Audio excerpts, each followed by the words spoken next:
Good afternoon, class. Today, we will be discussing the definition and classification of a company. That sounds great.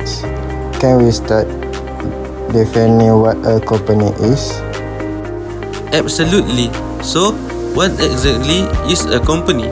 A company is a legal entity formed by a group of individuals to engage in and operate a business, whether it is commercial or industrial.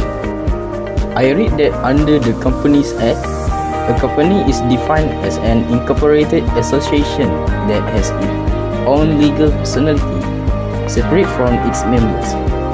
Is that correct? Yes, that's correct. This means that a company can own property, incur debt, initiate legal action, and be sued in its own name. The members, such as shareholders, are not personally liable for the company's debt. That's interesting. Can we talk about how companies are classified? Certainly, companies can be classified based on several criteria. First, let's look at classification based on liability. There are three main types. First, company limited by shares. Here, members' liability is limited to the amount unpaid on their shares. Second, company limited by guarantee. In this type, members' liability is limited to the amount they agree to contribute to the company's assets in the event of its winding up. Third is unlimited company. Unlimited company is a member's liability that is not limited. Can you give an example of each type of company? Sure, yes can do. For a company limited by shares, think of most publicly traded companies like Apple or Microsoft. A company limited by guarantee might be a non-profit organization like a charity. An unlimited company is less common but can include certain types of investment firms. What about classification based on public status? Great question. Based on their public status, companies can be classified as: first, private company. This company have limited by shares with restriction on the transfer of shares and a maximum of 50 shareholders. Next is public company. For public company, these companies can offer shares to the public and have no restriction on the transfer of shares.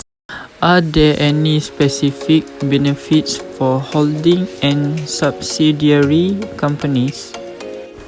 Yes, holding companies can benefit from having diversified business operation and potentially reducing risk, while subsidiary companies can access resources and support from the holding company. That makes sense.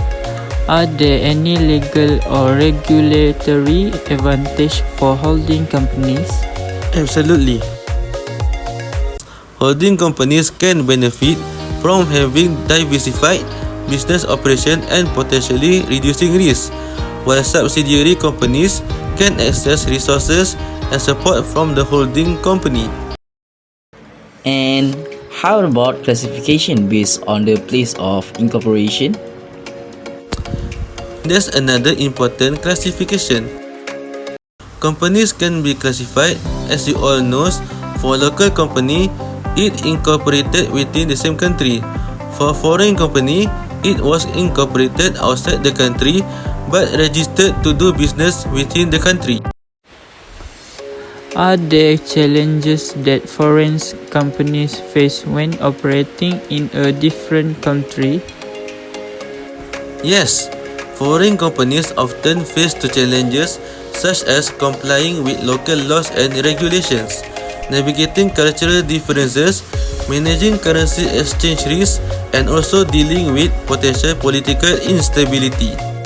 That's covered a lot. So in summary, we have discussed the definition of a company and various ways to classify them based on liability, public status, relationship with other companies, and place of incorporation.